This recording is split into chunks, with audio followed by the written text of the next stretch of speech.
So the Witcher series has become so insanely popular over the last, I guess, 7 or 8 years since the release of The Witcher 3. Now, the books and the games are always like fairly popular, but it's with The Witcher 3 it really just exploded into the mainstream. And I myself am someone who was first exposed to The Witcher properly through Witcher 3, and it is one of my favourite games of all time. I've completed it 4 times in a row. I've nearly completed it 5th time on my Switch. I just got to the Battle of Kaer Morhen.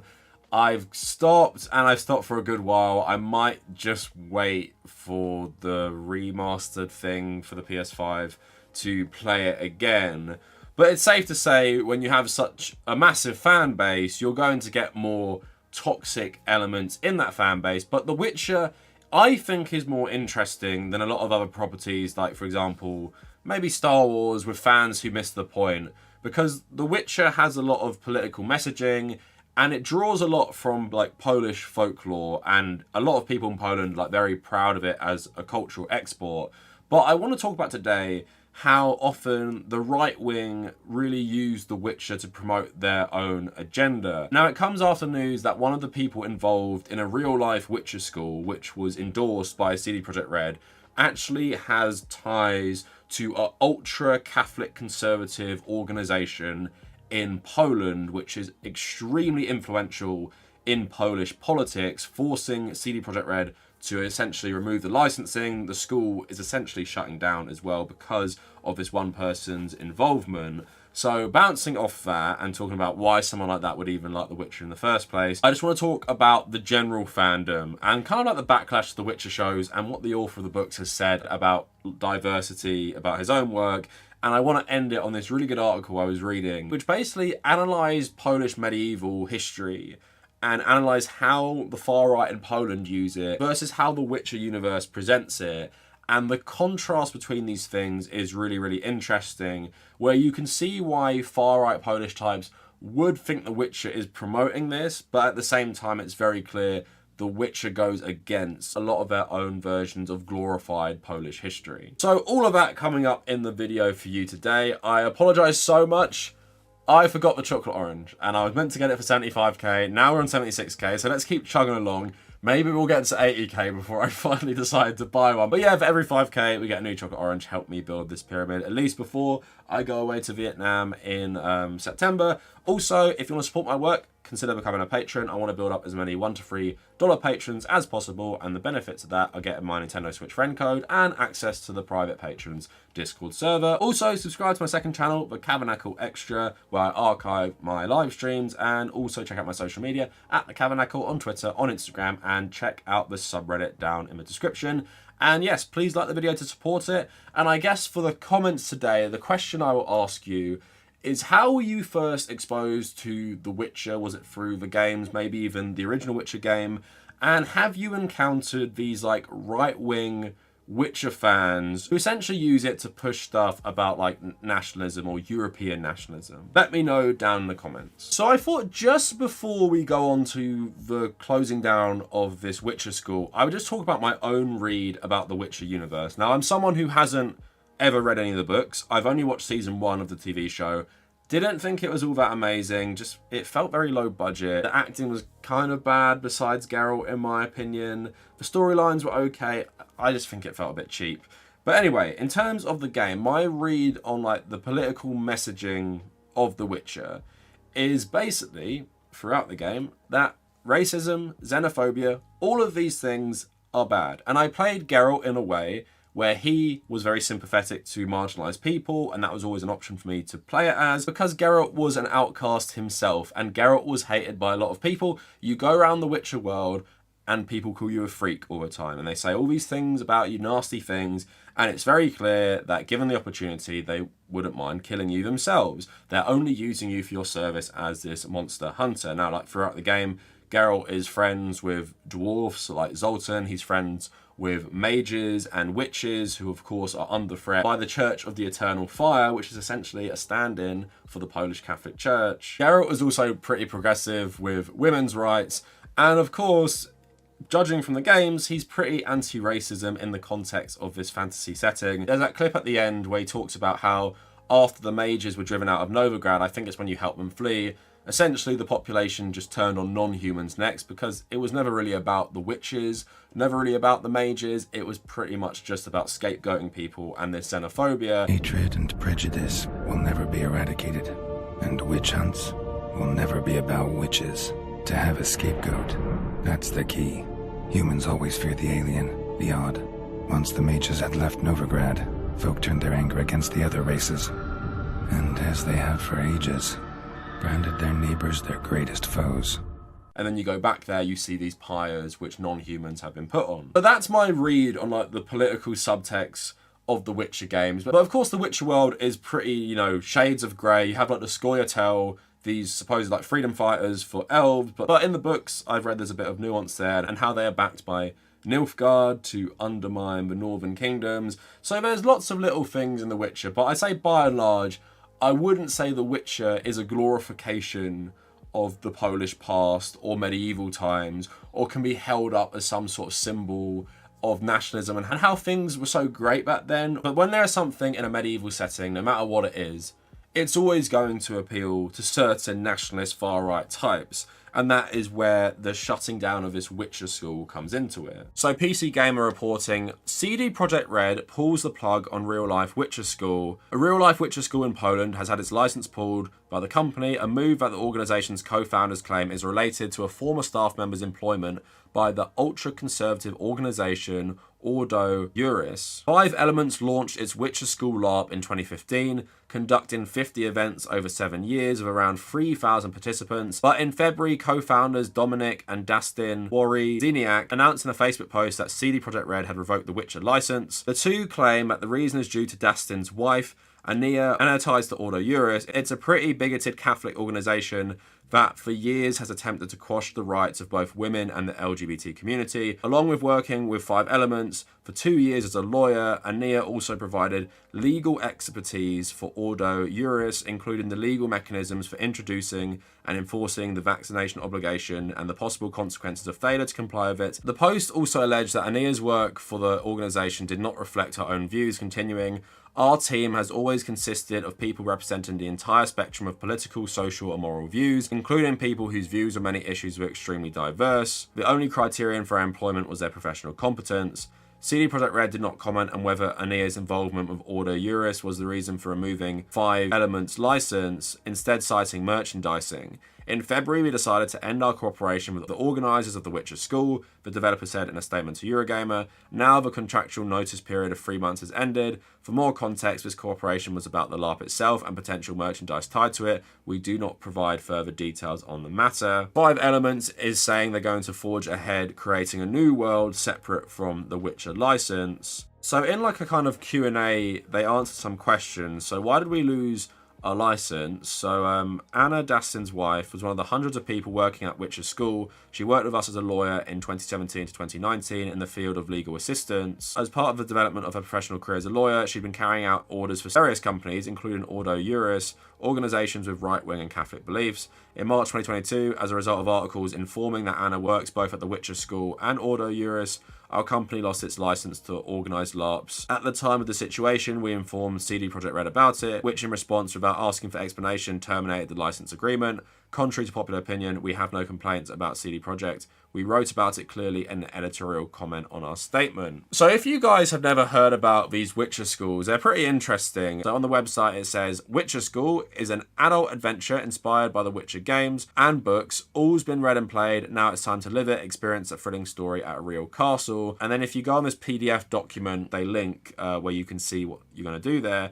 So a grand adventure awaits. So I just thought this was interesting. Here's the daily schedule for those of you who are curious. So how does a day in a Witcher's life look like? It's simple. It focuses on learning. Forget classes and boring lectures. Our lessons are full of action, adventures, and surprises. So 7 a.m. wake up call, 7:30 a.m. warm up, roll call, 8 to 9 a.m. breakfast, 9 a.m. to 12:30 classes, 2 blocks of a break, 1 o'clock to 2 o'clock dinner, 2 o'clock to 5:30 classes, 2 blocks of a break, 6 till 7 supper, 7 till 8:30 free time meeting with masters, 8:30 to midnight hunts, trials, time in the tavern. So it also goes on to say you will learn things like fencing and archery, alchemy, crafting. So it's probably not something I'd ever really want to do, but I bet if someone like paid for me to go to like review it, I'd probably have a good time. Like, I do enjoy The Witcher. I'm not really into LARPing, and I didn't even know it was like a massive thing until I watched like Hawkeye, where like there's loads of characters who are into this like medieval LARPing thing.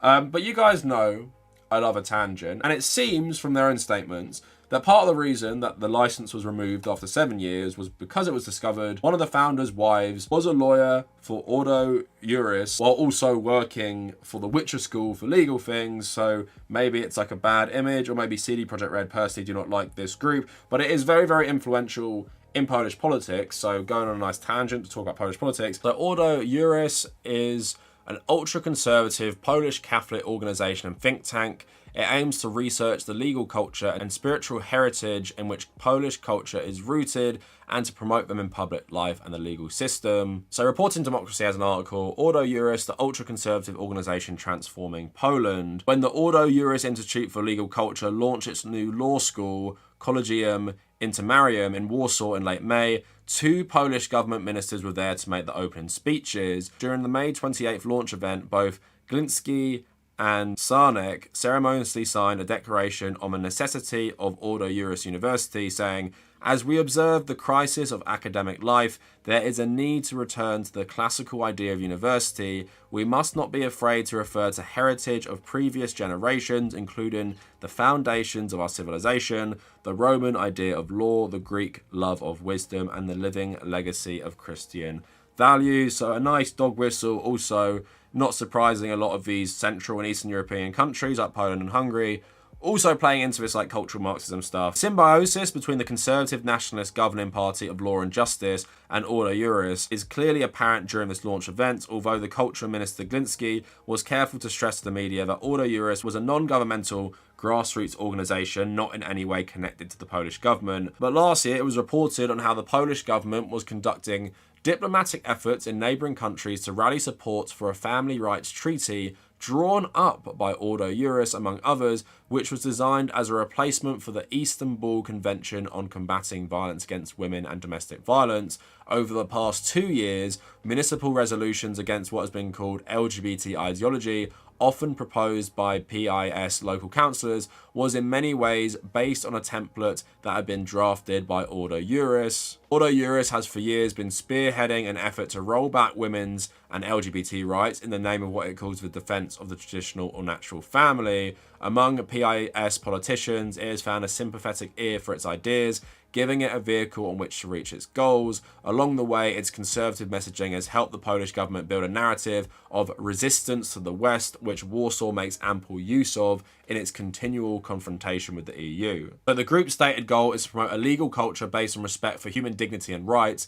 However, this should be taken to mean something different than the mainstream international legal understanding of rights. For Ordo Iuris, today's predominant human rights discourse is a form of fundamentalism, an external imposition by Western powers disguising a Marxist agenda to destroy the traditional family and natural law that Ordo Iuris is dedicated to safeguarding. So just elaborating on their work a bit further, an article in Vice, the mysterious lawyers trying to create Europe's most ultra-conservative state. So obviously the guy's wife from the Witcher School was working with these lawyers. So the group helped develop the Local Government Charter of Family Rights, a pro-family document which some local authorities in Poland adopted. While the charter does not mention LGBTQ people explicitly, LGBTQ activists have referred to these areas as LGBTQ-free zones. On Monday, 4 Polish regions repealed or amended their pro-family resolutions after the European Commission threatened to block funding worth more than 125 million euros. So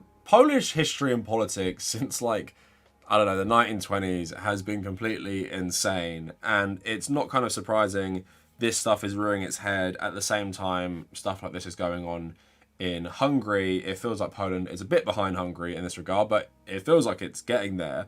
And it shows the power of religious conservatism in Poland. I think it's still like 87% of Poles identify as Catholic, which is a really, really high number for a European country. And it's probably not surprising that all these like far right leaning things appeal to a certain segment of the population who have voted in this bigoted government, who are deeply in bed with this organization. So for CD Projekt Red, which is outwardly trying to be more progressive but often failing with like its marketing for cyberpunk and accusations of bigotry against how it depicted trans people, versus their licensing to this school where one of the founders' wives was involved in this deeply conservative far-right organization. I thought that was just interesting to share before we talk about some more Polish nationalism a bit later, to give you kind of like the political climate of Poland. But The Witcher, of course, is from a Polish author, very influenced by Polish history and folklore, but it now has an absolutely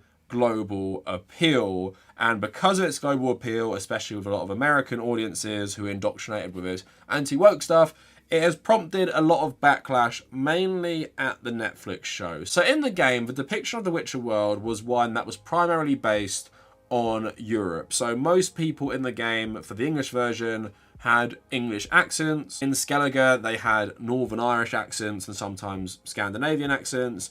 And Nilfgaard was more like Mediterranean European. Nearly everyone in this game was white, apart from, I think there's a group of people called the Ephiri, which had some brown-skinned people, and I think there's a place called Zerikania in the world, which is meant to be like some sort of stand-in for the Middle East or African countries. But because the world was mainly white, and the role of race was essentially to do with like species, like elves, dwarves, Dopplers, and all these different things, people then got very outraged when there was rumours that Ciri may be cast as a black girl, and of course a general reaction to the show having a diverse cast, like the person who plays Yennefer is from an Indian background. So people were very, very mad about this. But it's funny to read the backlash against this so-called like woke casting versus what the author actually said about the makeup of like race in his own work. So I went on the Witcher subreddit, and as we'll see later, these people have more in common with Polish nationalists than they do with kind of the Witcher universe itself. So I posted them 3 years ago. Wanting the show to stay true to the source material has nothing to do with racism. I keep reading garbage like this sub is so racist when people complain about the casting and it's so disingenuous. I don't care how many minorities are in the show I watch. I'm not bothered by black characters in The Walking Dead, for example, even less in real life. What bothers me is when showrunners, directors decide to change an established character because they need to fill some quota or push some agenda. The Witcher is clearly based off medieval, Eastern and Central Europe, with characters that are well described in the books. In fact, one of the most memorable scenes in The Witcher will always be the first encounter with Yennefer, because she was almost exactly as I'd pictured her in my head after reading the books. This made me feel like it was a true successor to the books. This was a character I knew and loved from the books, and in turn made it so easy to care for her and get immersed in the story. So apparently all of this would be erased if Yennefer was not white in the games. Now, if you take a bunch of actors that look absolutely nothing like they did in the books, this will absolutely break my immersion. To give another example from the games, Kiera was nothing like I imagined her from the books, so the whole encounter felt rather awkward for me for a while. So another post, diversity, inclusion, Netflix and The Witcher and why it's not about racism. So answering a hypothetical question about why the Witcher universe doesn't have people of colour but has monsters and stuff. Like most fantasy settings, the Witcher universe doesn't throw reality completely out the window, it only modifies very few aspects of reality and history. It's mostly still very true to our reality. People still have to eat, and Newtonian rules are present. Men are still stronger than women, so you don't have a ton of female soldiers. There are some fantasy settings that justify warrior women, either by making them super ripped, which I personally like to see more, or by introducing races with less gender disparities, like elves are sometimes portrayed. Witches are another example, fighting with magic talent and intelligence rather than relying on muscular strength. So assuming genetics work like in real life, there has to be a pretty damn well thought out reason why there's a racially different person around, just like there's a good reason why there are non-humans and monsters. The conjunction of spheres had them travel there from actual different planets, similar to the orcs in Warcraft. Essentially, the arguments you see there are indicative of the wider arguments against the show. Is The Witcher is about Polish culture or Central European history and stuff like that, and to simply have characters who have non-white skin, you are breaking my immersion. Like, nothing immersion breaking about all the beasts or all the mythical creatures. It's someone's skin color, and the fact that if there's someone with a different skin color in the game, I can't buy that this is a thing that is a product of Polish culture, and I also can't buy that the characters in the game wouldn't be racist to them because it is like a very xenophobic culture in The Witcher. But the problem is that race as a construct is something that was invented in like the late medieval periods, right? People did not used to view different colours of skin as a different race. Of course, different ethnicities, there was xenophobia, there was bigotry, but race as we understand it is completely made up. So if we're in the Witcher universe, and the problematic thing with fantasy is race is a reality, but let's say we're in the Witcher universe, racism exists, but all the racism is directed at non-humans, right? So if there was a couple black people in Novigrad, why would they experience racism? Just because their skin color is different. But we've also established in the Witcher universe, there are characters who have different color skin. So what happens if they travel to Novigrad or some other place, mix with the population, and then you have people with different colors of skin? Is that not something you could buy, or is that too immersion breaking? I think lots of this stuff is just a knee-jerk response, and it shows people's like inherent bigotry. It's like with the Elden Ring hairstyles thing, where people couldn't accept that black players wanted black hairstyles because they're like, well, there weren't any black people in medieval times, apparently. Not knowing that medieval times does not just mean medieval Europe, and not knowing that medieval Europe was diverse, did have a lot of ethnicities. Many modern European states were actually created by like wandering tribes from Asia. It wasn't all just like white pale-skinned Europeans ruling everything for 2,000 years. You had like the diversity of the Roman Empire, the Byzantine Empire, the Arab empires, which of course had lots of territory in Europe itself. Again, I feel like these people never really know their history, but what makes me laugh even more is these people who probably aren't even Polish a lot of the time come out and say, it's Polish, you can't make it non-white, it's our culture, blah blah blah. But when the actual author of the book says, yeah, I never actually talked about like the skin color of most characters, and I don't really care. So Andrzej Sapkowski's The Witcher has successfully made the jump to live action thanks to Netflix's new Witcher series. One such issue that's come up among some is how the show changes the race from the books, particularly regarding Nilfgaardians and Northerners, and Sapkowski addressed it head-on in a new interview. He was asked, many viewers have an apparent issue with, for example, black Nilfgaardians and Northerners. Why do you think so viewers pay attention to the black Zerrikanians, but so many can't get over a black elf? And he says, as far as I remember, skin colour isn't discussed in any detail in my books, so the adapters can freely show off their craft, everything is possible, everything is allowed, that's how it could have been after all. They made my blonde Zerrikanians dark-haired in the comic, because the artist had his artistic freedom. In Netflix Troy, Fall of a City, Achilles is played by a black actor. Achilles was, as we know, the son of King Peleus of Thessaly and the Nereid Thetis. The series seems to question this, as we know, and suggest a Nubian interference, and this is what could have happened too, after all. Sapkowski has said The Witcher is not a Slavic or medieval story, but there are always those who try and fit the characters into his origins, and that still surprises the author. I'm very surprised. The Witcher Geralt has a pretty Slavic name. There are some Slavic vibes in the names of the people and places. There's the Leshen and the Kikamora, but you have Anderson's Little Mermaid and Jean-Marie Le Prince de Beaumont's Beast. I think there's a need to repeat this. The Witcher is a classical and canonical fantasy. There's as much Slavic spirit in it as there's poison on the tip of a matchstick. So I do love how these anti-SJWs try and speak for him and try and defend The Witcher as this like bastion of Slavic and Polish culture, and of course trying to keep it completely white, where the author of the actual books comes out and says this. So just some more of him talking. Many of the monsters found in your Witcher series are named after or based on creatures from Slavic mythology. Can you talk a bit about your work's major cultural and literary influences? I am Polish, but in my writing I do not give any preference to Slavic mythology. It is in fact very rich and abundant, therefore I use it profusely, that's for sure, but I do not forget other mythologies, folklores, nor bestiaries. It all depends on what is needed or necessary to the story I am telling. Is it a Russian Kikamora, or is it a Portuguese Bruxa, or is it a Japanese Kitsune or an Arabic Rock? The story dictates necessity, and mostly, I put aside existing mythologies and invent something myself, from scratch so to say. Nothing serves the story better than one's own invention. So people crying that any deviation from his source material is like erasing Polish Slavic culture is ridiculous anyway, but he also said, basically there as well, they're free to adapt it, because I never really specified what colour skin Nilfgaardians had or what colour skin that all Northerners had. I never said this was a white race of people. And then he's saying with his Zerrikanians who have blonde hair, in a comic, someone gave him black hair because that's what the artist wanted to do,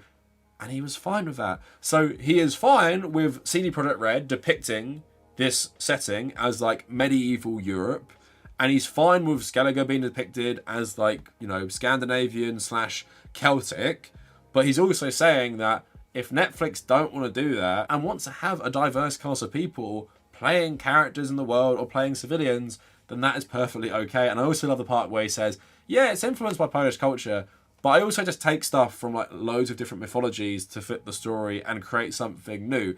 Doesn't really sound like a guy who had the intention of creating a story to glorify the Polish past. Now, on that note, I want to start talking a bit about the history and that interesting article I read where it compares Polish history and a glorification of it by the far right compared to how The Witcher depicts this history when it does actually delve into the Polish history. So I just want to get into like the actual history that influences The Witcher now. So there's a really good article on something called The Public Medievalist, The Witching Hour of Modern Polish Nationalism, and it's by Brendan Walsh in November 2019. The developers of the Witcher series clearly sought to invoke a romanticized perception of the nation's past to perpetuate a particular cultural identity. In doing so, they created a cultural artifact that can be recognized both locally and internationally as Polish. Their version of Poland is defined by broad pan-Slavic cultural heritage rather than adhering to a narrower nationalist, racially homogenous and Catholic ideal. The creators of The Witcher are not the only ones to make use of this cultural heritage. The series was developed during a period of historical revisionism in Poland, nationalist movements that swept across Europe in the past decade. The Witcher's attempt to articulate a cultural identity has emerged within this increasingly contested space. The nationalist groups frequently draw on the iconography of the 19th and 20th century nationalist movements. They employ many of the same historical and cultural influences used in The Witcher to configure Poland as a homogeneously white state, and so justified the exclusion and expulsion of non-Poles from their nation. Polish nationalist movement is committed to an ethnocentric Catholic Poland, one that they believe can act as a bulwark against the perceived threats of cultural Marxism and Islam. But while nationalist groups and the developers of the Witcher series draw on similar historical and cultural sources, their goals and approaches are substantially different. Whether nationalists use this cultural heritage to divide and persecute, CD Projekt Red use it to reflect upon the injustices of Polish and Slavic histories. So an interesting bit about religion here. Modern Polish nationalist identity is often closely linked with Catholicism. Following the lead of 18th and 19th century Polish writers, these modern nationalists reconstruct the history of Poland within a tight Roman Catholic model. This is an attempt to align their movement with the broad unifying characteristics within Poland. At present, 87% of Poles identify as Catholic. Furthermore, this link to Catholicism allows nationalists to claim a historical legacy for their movement, stretching back to the baptism of King Mieszko, the first king of Poland, in 966. Through this, Polish nationalists frame medieval Poland as a religiously homogeneous Catholic state, which presents a very different image of religion in the northern kingdoms and by extension Poland. A range of different deities are worshipped throughout the region, a pantheon of gods drawn from Norse mythology, rub shoulders with powerful spirits influenced by Slavic culture, and a monotheist religion based on the Roman Catholic Church. Far from the monolithic unifying factor presented by modern nationalists, the religion of the northern kingdoms is diverse and rich. The developers of The Witcher present Polish cultural identity as incorporating Slavic folklore and traditions rather than excluding it.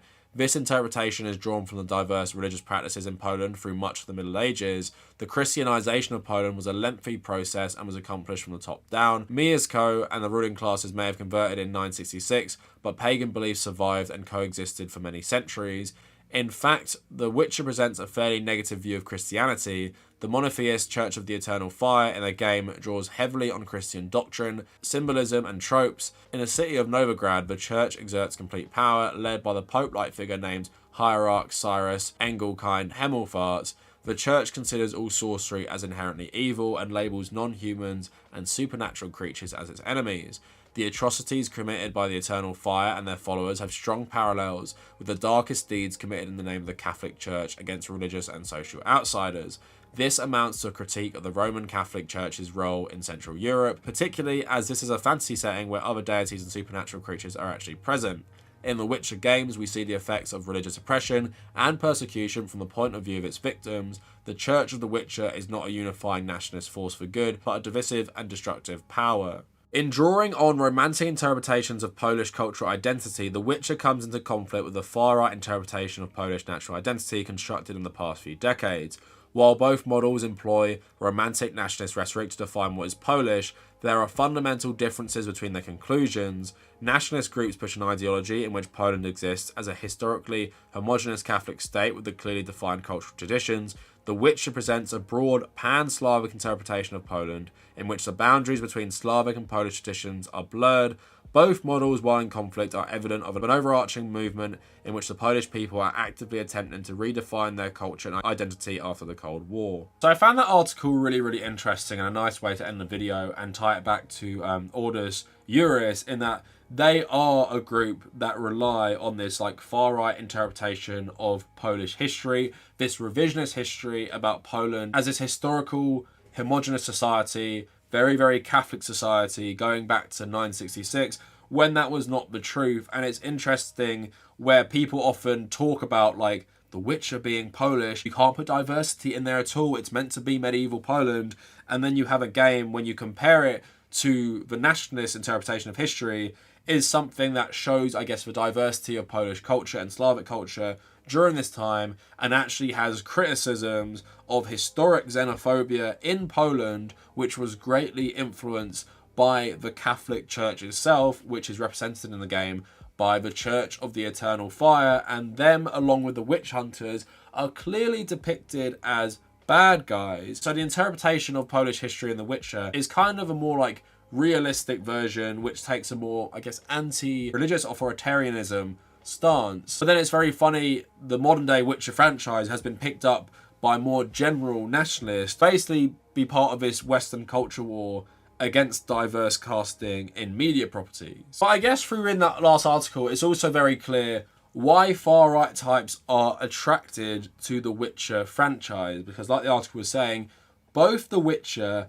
and the modern far-right movement in Poland draw on similar things for their inspiration. A similar history of Poland, Polish myths, Polish culture.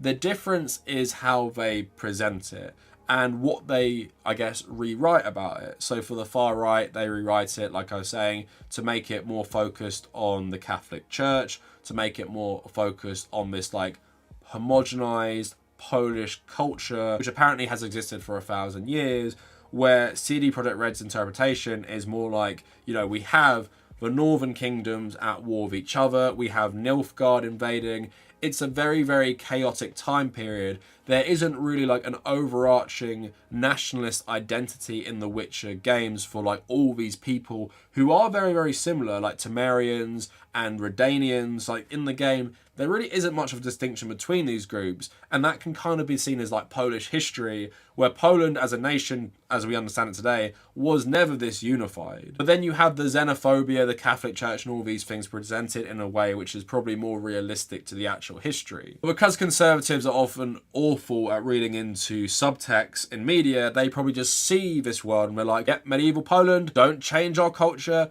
don't change our heritage, this is Polish representation, please don't attack it with woke diversity which is invented by those Marxists. Let me know what you guys think down in the comments. Let me know what you guys think of The Witcher. Please like the video, maybe comment, maybe check out my social media at the Kavernacle on Twitter, on Instagram, and if you made it this far, thank you for watching.